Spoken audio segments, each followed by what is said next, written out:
Shonsberg here. I'm coming to you live from Oregon Vascular Specialists in Bend, Oregon. And I'm going to show you a standing reflux evaluation. And I'm going to be using a cuff inflator for that. So I'm going to kind of show you some of the setup for that, as well as show you some of my examination techniques and discuss a little bit of our ergonomics. So let's start by kind of showing you some of the equipment. And I'm just going to turn my camera here so that you can see. So I have a Hockinson cuff inflator set up. And the Hockinson cuff inflator is a automatic cuff inflation system. And there are other cuff inflation systems out there. Hockinson just happens to be the one that we use at our lab. And what we do is we have several different cuffs. So this is a 10 centimeter cuff. And this is one that I would use for calf inflation, and I'll show you that and demonstrate where I would put that on my patient. I also have a smaller cuff here. Let me grab that.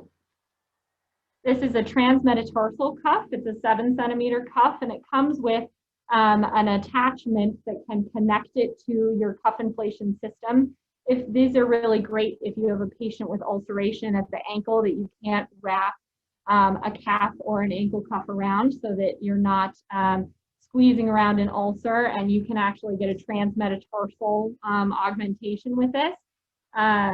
I really like it for some of my really thin patients too. I can wrap it at the ankle where it tapers and maybe get a little bit of a better augmentation than I did with the calf cuff. And sometimes you're just going to play with those placements on different patients, obviously, because everyone has different anatomy. So the last cuff that we have is a thigh cuff here, and this is a tapered thigh cuff. Sorry, this is kind of a big cuff to hold up. And so it has 2 different Velcro straps, which is really nice. This is a 17 centimeter cuff, and the Velcro straps are independent of each other. So I have 2 straps that I can taper, and I can put those on the thigh so that it tapers down and doesn't slip down the thigh as I'm trying to do my distal augmentation. I also have 2 different types of switches for doing my distal augmentation.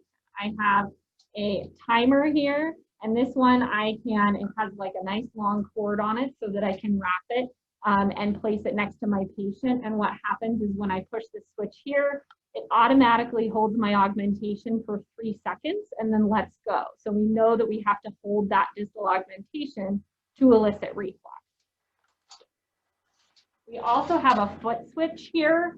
That one is not plugged in right now. I like to use my timer, and I'll show you why, but the foot switch can be plugged in and actually can be placed underneath your foot so that you're not reaching for that button all the time and just using your foot to push down on the foot pedal and elicit that distal augmentation. The thing that's a little bit different with a foot switch is that you have to turn on the augmentation and then wait 3 seconds for it to hold and then turn it off again with your foot.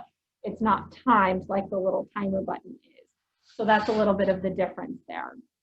Right now, my Hockinson is set to 99 millimeters of mercury. I just changed it to 100 because that's probably the lowest amount of pressure that I want to use depending on patient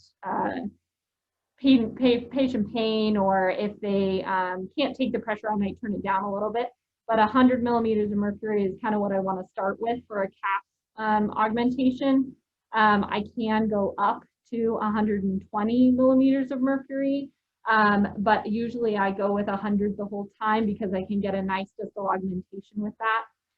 When I get my distal augmentation, I want to see that 30 centimeters a second forward flow, because we know that that's what's adequate to actually close the valve and create that adequate transvalvular pressure gradient so that we're closing that valve. So sometimes we're going to have to turn this up a little bit, sometimes we're going to turn it down a little bit, but you notice that you have your pressure control, and 100 is just where I like to start. So let me show you a little bit about my setup ergonomically and just my patient setup with my cuff. I'm going to move my cuff back over here. So you might notice that I'm sitting pretty low to the ground now, and it's a little difficult to see on camera, but I am using a small footstool, and I can show that to you. Put my probe back there. So my footstool looks like this. So it's just kind of a normal footstool that I would get at any convenience store. And it's a nice stool that's low enough to the ground that I don't have to twist and bend to get to my patient's calf level. So right now I have my patient sitting up on the table. I've raised my table so that it's quite high. And I'm just going to move this forward a little bit. And underneath her feet here, I have a box, and this box is about, I'd say, a foot high, so that it's getting her off the ground higher than me. Go ahead and stand for me. And so now you can see that when I'm going to be doing my exam, I'm not going to be doing a lot of twisting and bending because I'm moving my footstool really close to the stand that she's standing on. And when I'm twisting, I'm just going to twist my body so that you can see exactly how that's done. And my probe is not going to be real far away from my body. I can have her even take a step forward towards me so that I'm even reducing that abduction of my shoulder. So my shoulder is not moving as much. So I want to avoid that pressure as I go up. When you do these tests, sometimes it's really nice to have a stool that changes height for you so that if I do need to come up here, I can actually move my stool up so that I can have that less abduction with my arm, so less than 90 degrees with my arm, and I can bring that down and reduce my shoulder strain. You'll also notice, I'll move back a little bit, that my ultrasound machine has been lowered and that my screen has been moved to the side. So my screen has been moved to the side so that I'm going to have a straight on view of my screen. I'm not going to be moving my neck too much up or down or side to side so that I don't have a lot of neck strain with that. And then my keyboard is low so that I'm not lifting my key hand too high either so that I'm not injuring my shoulders at all. So let's go ahead and put some cuffs on and show you some placement on the lower extremity. Today we're going to be scanning a right lower extremity, and I'm going to show you the calf cuff first.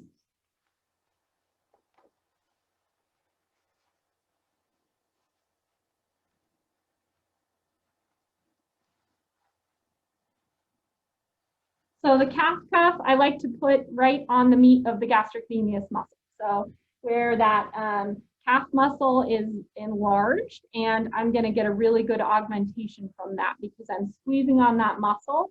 So I'm squeezing those gastrocnemius and those sural veins, sending all that blood up the leg to look for valvular incompetence. I'm going to plug in my cuff to my air source, and then I would be ready to augment. So let's say if I want to do a thigh cuff on this patient, I have a couple choices. So if I have a thigh cuff and I have a thin patient and I want to move this cuff up, I can because it takes up less residence on the leg. So it takes up less space on the leg. But if I have either a larger patient or if I have less area that I need to examine in thigh, like say I just want to do the saphenofemoral junction or the anterior accessory, then I'm going to use my thigh cuff. And let me just grab this here.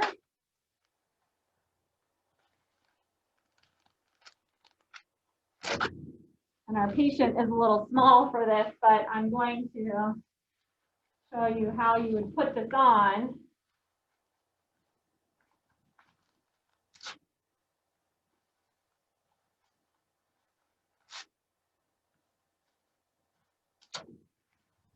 And see how it's tapered. So it's tapered so that it will hug the thigh like this.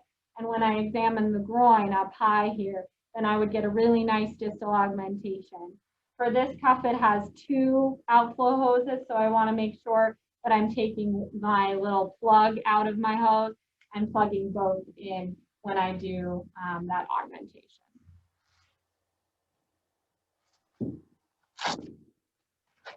All right, go ahead and have a seat. And then the last cuff that we have is the transmetatarsal cuff. That's this little one with a long tube. I'm going to wrap this on the arch of the foot.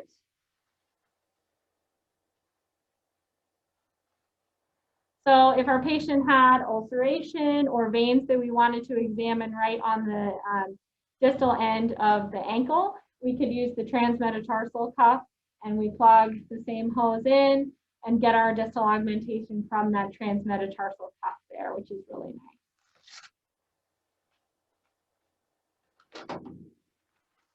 I'm going to put these back. And as far as standing reflux goes, I want to talk a little bit about vasovagal and some of the concerns that people have when standing patients up. So when standing a patient for a venous reflux test, a lot of people will get nervous about their patient passing out, will get nervous about this kind of autonomic response that happens with that distal augmentation. And what I always tell people is that what you want to do is set yourself up for success. So we have our bed nice and high so that if our patient needs to take a break, that bed is always there for them to sit down and take a break. I also like to have a really dynamic test. So in between the thigh and the calf, I like to give my patient a break. So I'll say, okay, I'm going to move the cuff now. So I'm going to have you take a break. And I would be moving the cuff from the calf down lower onto the ankle a little bit. Let them sit down, let their blood pressure regain. Then you can start augmenting again once they stand again. For the small saphenous vein, we're also going to have them move a little bit. That seems to help as well. And then just checking in with your patient. So just make sure that you're looking up at them. Are they starting to sway a little bit? Are they saying that they're hot or feeling a little nauseous? Then of course you want to sit your patient down, take a good break with them, let them even lay down, get them a glass of water, things like that. But I also think that one of the things we need to realize is as we're doing these exams masked now, a lot of patients end up having a little bit more hyperventilation from being in a mask. So they're already nervous from being there. They already are kind of in this heightened state, and maybe their blood pressure is changing from that, as well as having a mask on. And once you put that cuff on, you start augmenting, they can get a little bit dizzy. So I always warn them of that, and I tell them to communicate with me if they're feeling dizzy, and I tell them to take breaks whenever they need them, and they don't have to tell me. So just a few little safety tips. And I think that it's going to be different for everybody. Just make sure that you're checking with your patient and make sure that they're comfortable communicating with you and that you're paying attention to what's going on there. All right. So I'm going to go ahead and wrap the calf cuff and do a little bit of scanning so that you can see how this all works in action. And go ahead and stand up for me.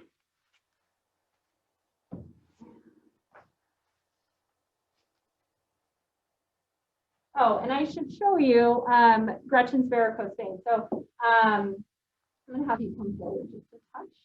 And let's have you twist this leg a little bit. Thank you. Okay, so I'm going to bring my camera in just a little bit here.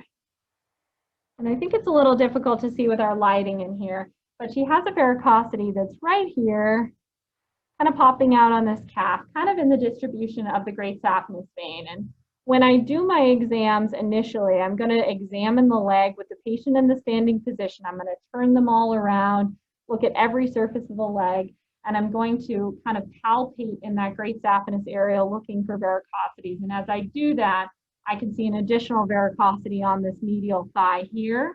And then you can see it come down, and it actually wraps around onto the posterior calf as well. So you want to make sure that you're evaluating that small saphenous as well as that great saphenous all the way through. Of course, this is just an initial evaluation when we're just looking physically at the leg and kind of guessing where these things might come from.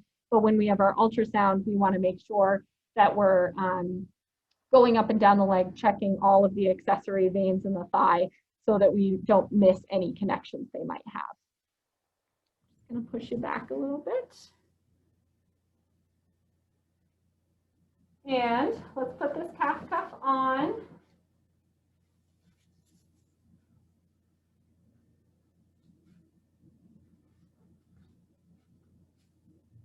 Then we're going to plug it in. I'm going to use my self timer here. So I'm just going to set my self timer down right next to me on the box so that it's really easy for me to hit.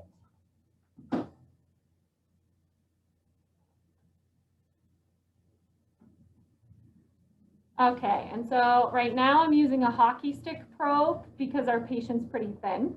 So because our patient's thin and because she has superficial veins, I'm going to use this hockey stick probe, which can go up to about 13 to 14 megahertz. What you also can use is a linear probe.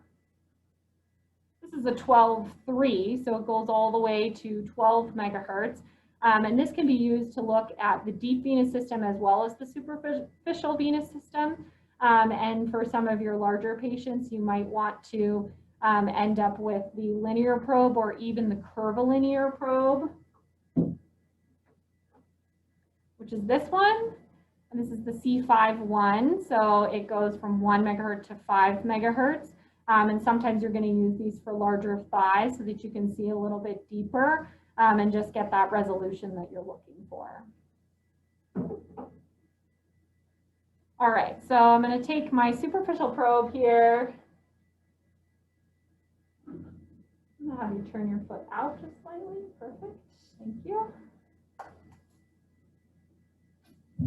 And with just a little bit of gel here, I'll scoot right up to my patient so that I don't abduct my arm too much. And then I'm going to scan on the great saphenous vein and look for reflux. I'll do a distal augmentation with my timer that I've placed just right next to me.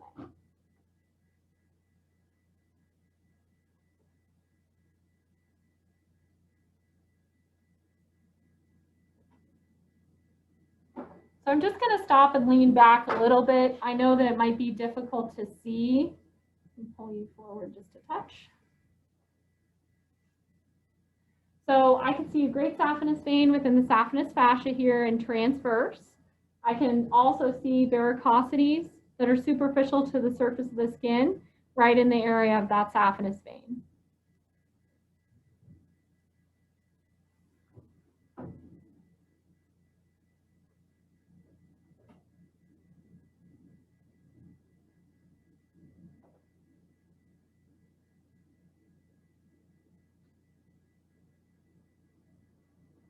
So I turn my spectral Doppler on in longitudinal, and I'm going to augment.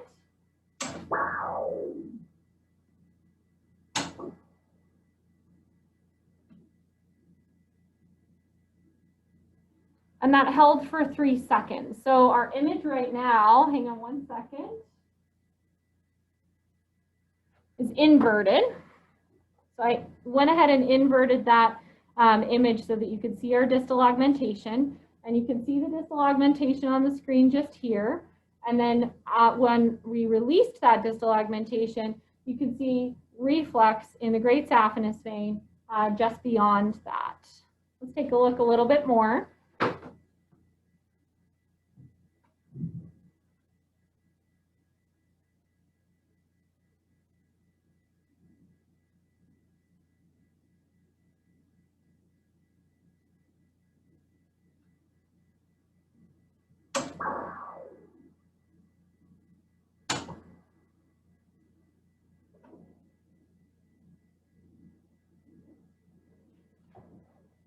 Okay, so what we notice in this image here, as we're coming down the thigh a little bit and we're further down this thigh, what we see is the distal augmentation here, and then we actually see valve closure. And I don't know if you heard that or not, but this is a competent vein. So the valve closed right away. And the reason for that is that when we look at this thigh and we actually evaluate the great saphenous vein, we can see the varicosity come off at the mid-thigh. So at the mid-thigh, we had a little bit of reflux right at that varicose vein, but then as that varicose vein comes off, it's siphoning all that reflux down the thigh and into the proximal calf where we saw that varicosity before. So what I'm gonna do, I'm gonna move my cuff down so that I can examine that varicose vein down on the calf.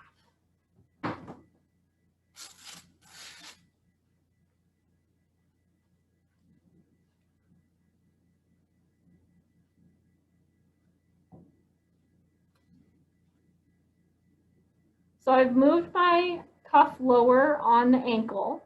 And what we're going to do is try our distal augmentation there. I still have my pressure set to 100. If we need to turn that up because we're not getting a good enough distal augmentation, we can do that. But we'll evaluate once we've done one augmentation. So let's take a look just surrounding this varicose vein here.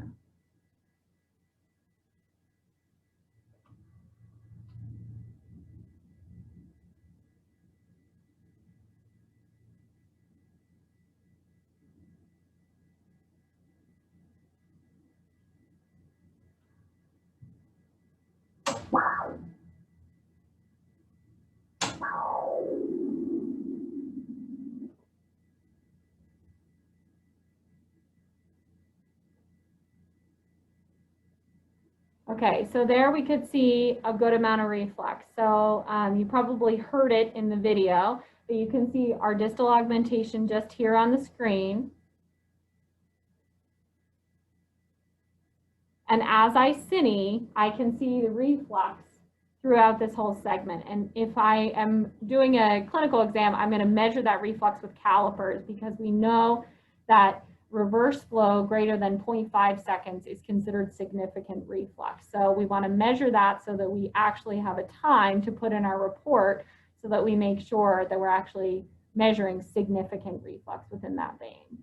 So this is reflux within the great saphenous vein again. So if you'll remember, as we were in the thigh, we had reflux up above, right by the mid segment, and then we had normal flow in the great saphenous around the knee, and then now we're refluxing again in the great saphenous and the proximal calf. So what I would do at this point is look for why am I getting reflux in just these segments. So we know that the reflux exists above the varicose vein in the thigh, and then we know that the reflux exists just below, above the varicose vein in the calf. So now I want to see why that is.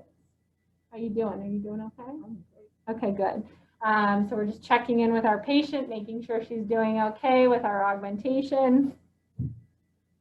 And now I'm going to go up and I'm going to look to see if I have any varicose veins from this mid-thigh coming down and rejoining this great saphenous vein, creating that incompetence there, which results in the ability for that other varicose vein to come off of that saphenous vein there. So I'm going to take a quick look with the ultrasound.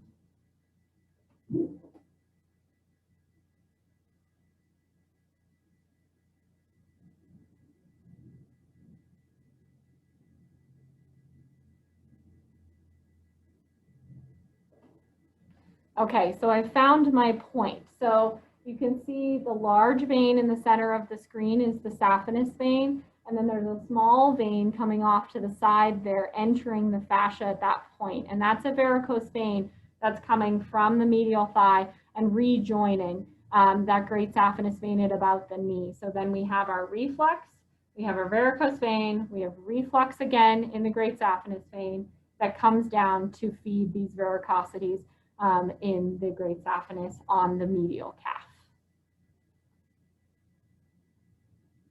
So next, what I'd like to do is evaluate the small saphenous vein. So I'm going to show you how I would do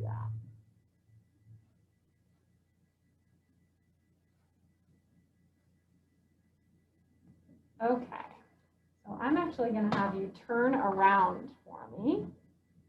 Go ahead and turn. Thank you. So if I have had my patient turn around, so now I have a really nice view of the distal calf, the posterior distal calf, and I can look at the small saphenous vein here.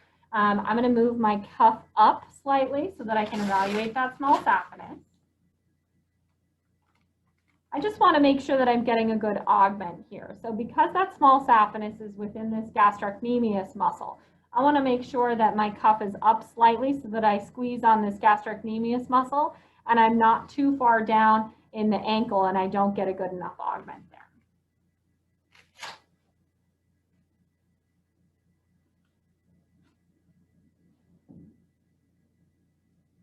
I'm going to plug it back in here. And I still have my timer next to me. Using our superficial probe again.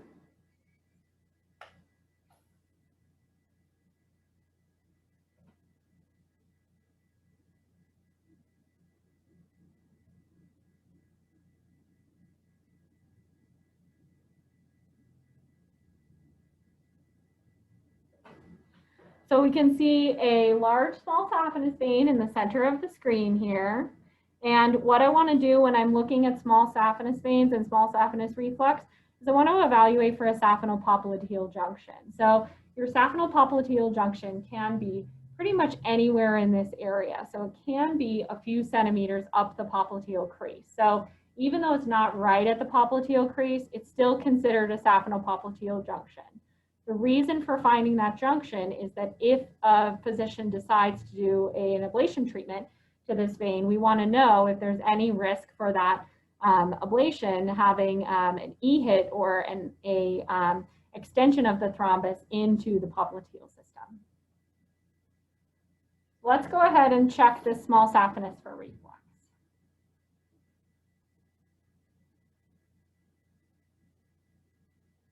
So I'm turning in longitudinal.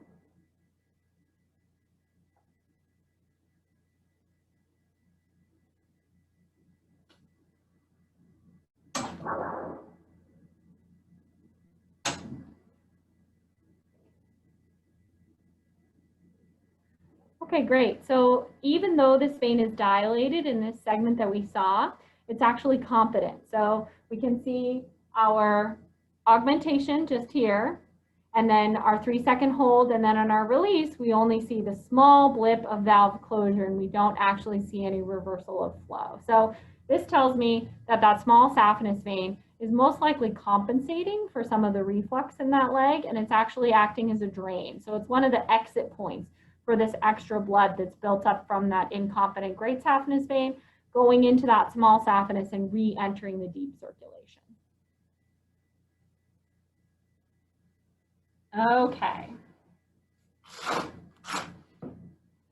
So after I've checked my great saphenous and its accessory veins, so an anterior accessory or posterior accessory, I can also check the small saphenous vein. And then what I want to do is look at the lower extremity and see if there are any varicose veins that I have not sourced yet.